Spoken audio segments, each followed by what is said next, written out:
In today's Global Health TV, we'll be finding out about the toxic aging coin from Dr. Jonny Wise, talking contaminants in cannabis with Dr. Maxwell Leung, and learning about the latest research into the role of the environment in autism spectrum disorder.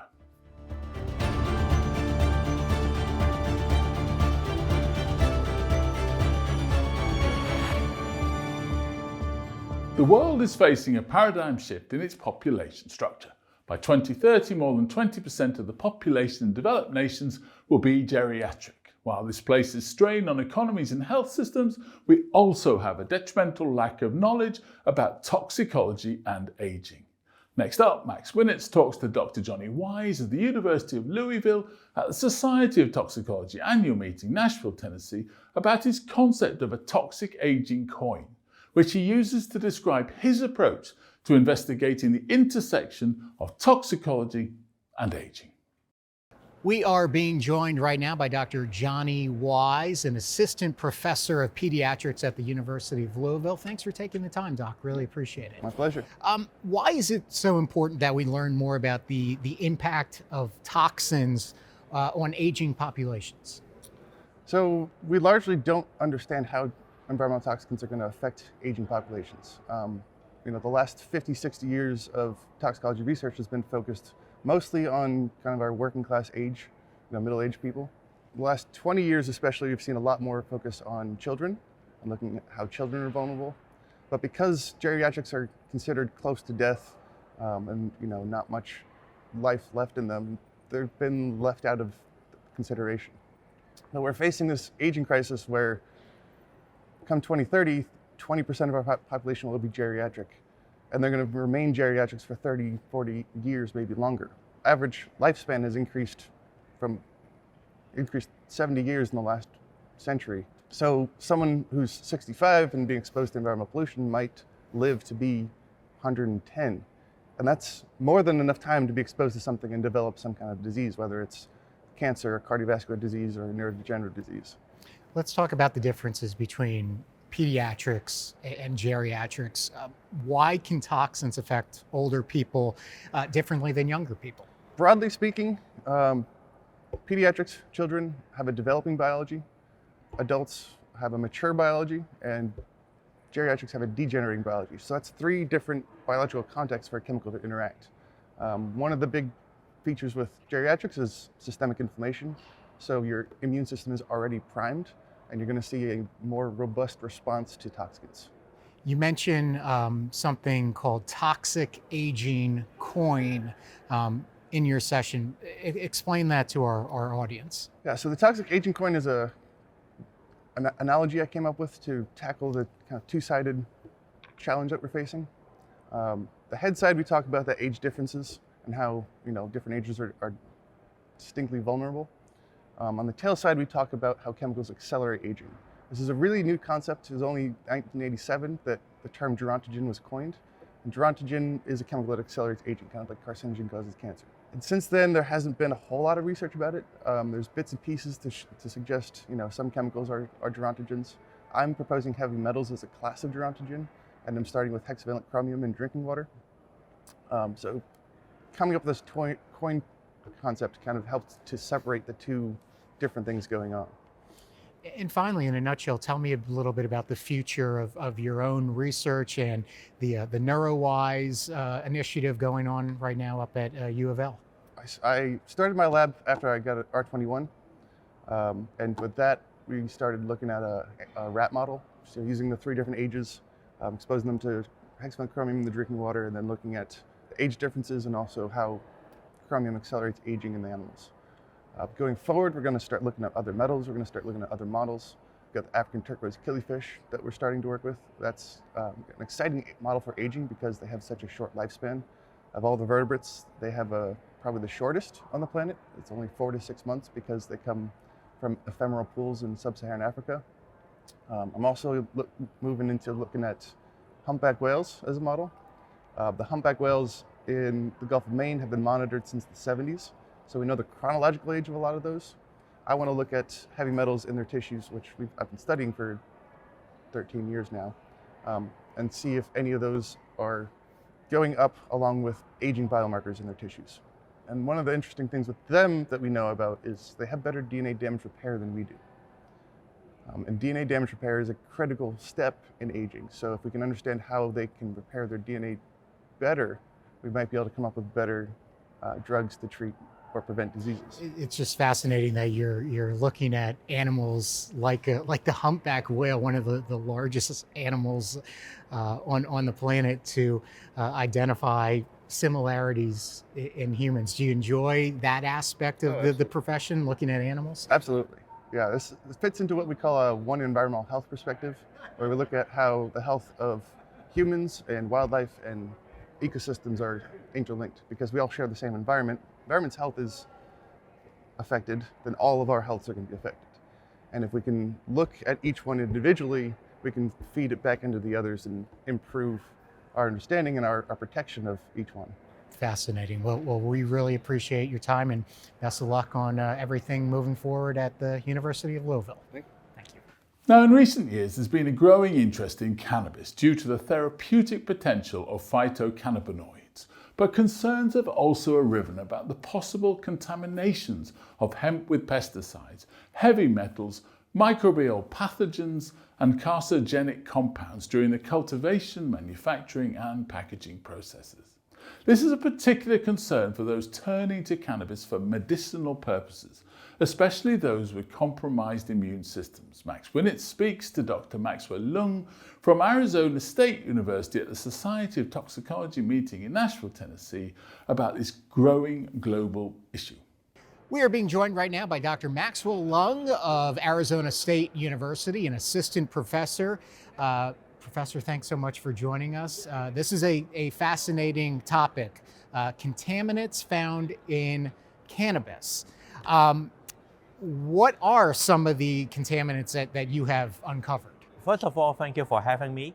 I'm interested in environmental contaminants in cannabis. And by environmental contaminants, I will specifically refer to pesticide, solvent, toxic elements that include metals and arsenic, as well as microbial pathogen and fungal toxin. And from your research, what are some of the effects, the health effects that you have seen when it comes to these contaminants and people consuming, cannabis? So there are two categories of health effects that are most concerning to us. The first one is neurotoxicity. So pesticide, since it has to kill pests, in the environment, they have some form of neurotoxicity intrinsically. However, in cannabis, because right now at the U.S. It's not being regulated as a drug, number one, and number two, there's no federal legalization to support guidance program for pesticide use and monitoring. As such, patients who have susceptible neurological diseases, they can be susceptible to the neurotoxicity of contaminants such as pesticide and also with metals and solvent. So that's category number one. Category number two is the microbial pathogens. The microbial pathogens, they are microbes living, all around us, right? But they are pathogens that can cause opportunistic infection. And when cannabis are being used medically, one issue that it can have is that if contaminants are not being regulated, those pathogens can produce infection in patients that are immunocompromised, patients who have cancer, who have HIV or AIDS, and those can be life-threatening conditions. So that's another major health concern. Is this a global issue, or is this strictly taking place in this country? So it's indeed is a global issue. So cannabis legalization is not only not only a key area of interest in the U.S., but it is also it's also getting more and more traction, across the globe. So right now we are looking into the contaminant regulation in Netherlands, which have recreational cannabis, also in Israel and Canada. So those countries regulate cannabis more in line with medical products, for medical use, therapeutic use, as well as Thailand. And one thing that we found very interesting is that in countries, say like Taiwan, that they have traditional Chinese medicine, part of the cannabis plant, cannabis sativa, is being used as component in traditional Chinese medicine. So for herbal medicine, botanical, there are already programs in place to ensure safety. So how does that compare to the US and the European approach? That's one area that we are very interested in. Touching on that, the regulations are different depending on the countries you go to. You just mentioned several, but what recommendations would you make for the regulations that are taking place here in the US? So we are scientists and we focus on the science to support policy decision. We don't make policy recommendation ourselves, but there are two areas that I want to speak on specifically. So one area is data availability.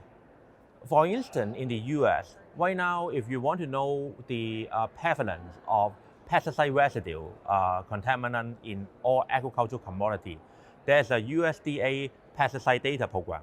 So there are information in the public domain about what pesticide exposure are we exposed to in any agricultural commodity, except cannabis. There are tremendous amounts of resources and interest spent into cannabis testing in different states. However, the data that are available are extremely limited. In fact, the only major data that are available right now of 8,000 cannabis flower and extract sample, those are the data deposits that we published with our recent paper in Environmental Health Perspective. So data availability is number one concern.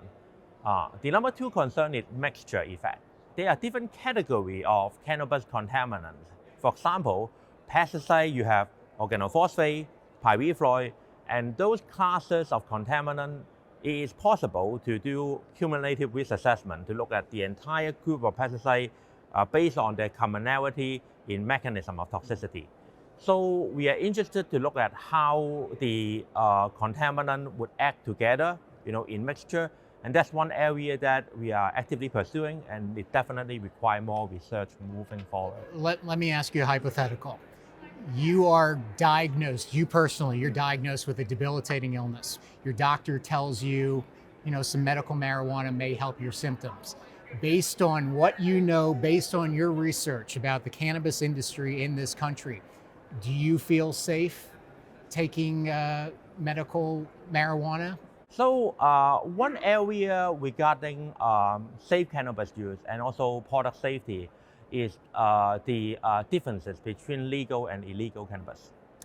So a lot of people ask me questions, about what I feel about the safety of cannabis. And one advice that I can give to them is be sure to look into the cannabis testing requirement in the places that have legalized cannabis.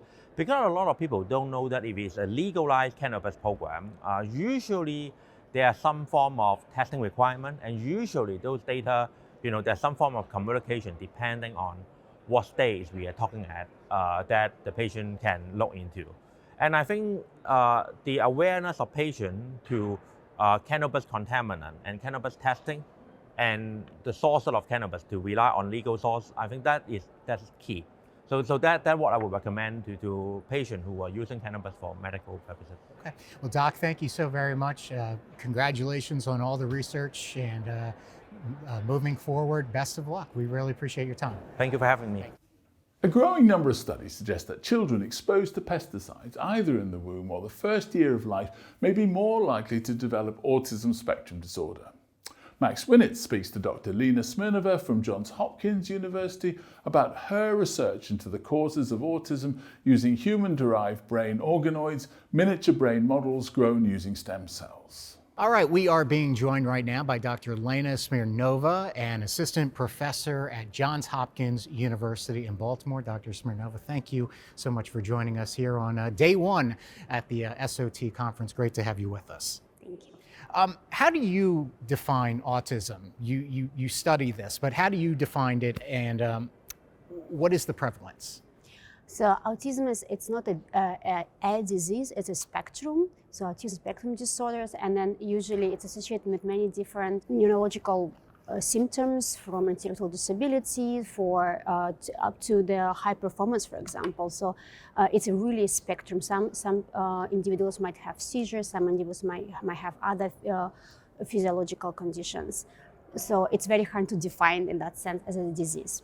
And prevalence is actually shocking. It's, as for now, CDC, Center for Disease Control and Prevention, estimate that 1 in 44 children born in the US is diagnosed with autism. And this is going up over the last decade dramatically. So this is our concern. Why do you think it is that we really don't know that much about what actually causes autism? First of all, because it's a spectrum, so it's many different phenotypes. Second of all, it's multigenic disease, which means many different genes in our genome can contribute to the development of this disease. We have some high-risk autism genes, for example. Some of them may be lower risk or lower burden, but we cannot really extract one particular cause. And also, environment plays significant role in that. Yeah, so lifestyle or certain area, even zip code, for example, certain air pollution exposures may contribute to that. Exposure to pesticides, but also, I don't know, for example, some association with nutrition deficiencies, and so on and so on. So that can also contribute to that. So there's such a multifactorial disorder, which makes it very difficult to fish the real cause. How are you using brain organoids to study autism? Yeah, so brain organoids, I need to explain probably what that's first. So that's next generation of cell culture. So probably in 20th centuries, you know that people would culture the cells on a petri dish, let's say, sitting in monolayer, but we are not flat, right? So we're three-dimensional, therefore the push forward is to develop these three-dimensional cultures which recapitulate better your architecture of the organ you're modeling, and also, most importantly, functionality.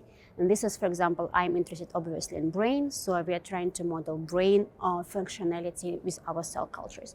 And what is also very important about brain organoids, we generate them from so-called induced pluripotent stem cells. So imagine I can, or scientist or clinician can take a biopsy of your skin or have some blood cells, and then we can reprogram them back to the state of stem cell. So in these cells, so they don't know that they're skin cell anymore. So they think they can be anything of the body, yeah. And then we can push them to differentiate the neurons, for example, which is the cells of the brain. And we do it in three-dimensional culture, so we have a much complex structure of those neurons in there. And since we have them from those induced pluripotent stem cells from the patients, we can have a different genetic background. So we can have cells derived from donors which have autism and compare how they develop in vitro in these brain organoids versus typically developed donors. And how could the interaction of genetic and environmental factors influence autism, and what evidence have you seen in your research? What I think can happen many different scenarios. First, for example, you have a certain genetic predisposition, but you might be asymptomatic until you have a certain exposure. So this is what we call gene-environmental interaction. But some genetic factors are stronger, right? So, and then probably already having this mutation in this particular gene will lead to the disease. But since it's a spectrum, and we know that the same patients with the same mutation in the same gene can have very different phenotypes. From light symptomatic to very strong, for example, seizures, intellectual disabilities, and so on. So understand why the same gene, mutation in the same gene is so different. This is our question, yeah. And there we think also the environmental can play a role. And what are you doing in the years to come? What do you expect to be doing to really develop your research in the future? So a couple of years ago, we published a proof of principle paper where we showed the first pair of environment and genetics in our in vitro model, where we showed that exposure to organophosphate pesticide chlorpyrifos aggravated some molecular pathways perturbed by mutation in high-risk autism gene. And in our research going onward, we would like to find more such pairs, let's say, or maybe mixtures. So we are looking into, for example, air pollution, heavy metal exposure or mixtures of heavy metal, and we get funding also from FDA. We are developing higher throughput testing with funding from EPA, and we're teamed up with a huge group of epidemiologists where we have access to big cohorts of individuals with autism or typically developed, where we try to pinpoint the findings which epidemiologists find in their population studies and recapitulate them in our experimental setup. Okay. Well, I really appreciate your time, Dr. Lena Smirnova from Johns Hopkins University. Thank you again. Thank you. So our multidisciplinary approach to the study of autism there. That's all from this episode of Global Health TV and from the Society of Toxicology meeting in Nashville, Tennessee. If you're interested in the impact of the environment on health, be sure to check out episode 14 of Global Health TV, where we look at wildfires and extreme heat events. So until next time, it's goodbye.